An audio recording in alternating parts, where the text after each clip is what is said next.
Now let's practice using junction rule and loop rule on a simple circuit and find the current in each resistor.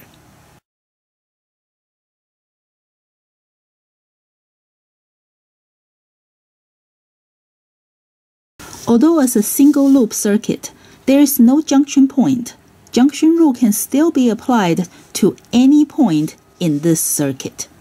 For example, this battery pumps the current out of its positive terminal, so the current in this single loop circuit goes counterclockwise. And the I1, I2, and I3 all go counterclockwise. For this point P, the current going in equals to the current coming out. So the I battery going in equals to the I1 coming out. For point Q, the current going in also equals to the current coming out, so I1 equals to I2. And the same reasoning will tell us that I2 equals to I3.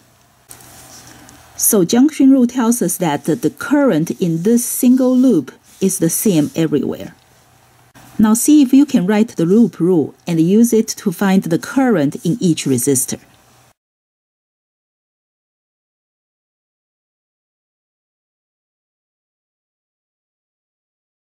To write loop rule, we can start anywhere and we can go clockwise or counterclockwise. I'm going to start at point P, follow the current, and go counterclockwise. So delta V equals 2. From point P, I'm following the current as I go across the resistor. If I'm following the current and go across the resistor, the potential is going to decrease, and it's going to decrease by the voltage V equals to I times R. So it's minus I times R. Since all the currents are the same, so I'm just going to say they all equal to I. And I continue to follow the current and go across a resistor again. Potential is going to decrease by I times R. Oh, this is R1 and this is R2. And again, follow the current across the resistor. Potential is going to decrease by I times R. And then we go across the battery. For a battery, the positive terminal has a higher potential than the negative terminal, and it's higher by V battery. So when we go from the negative to the positive terminal, the potential is going to increase. It's going to go up by V battery. Now I'm back to the starting point. We have completed our closed loop, so the delta V should equal to 0.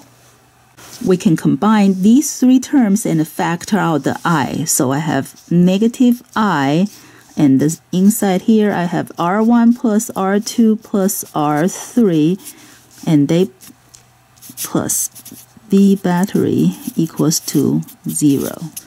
That means I can move this term to the other side and then divide by the sum of the R's together, and I'll get the current to be V battery divided by R1 plus R2 plus R3, and that's the current.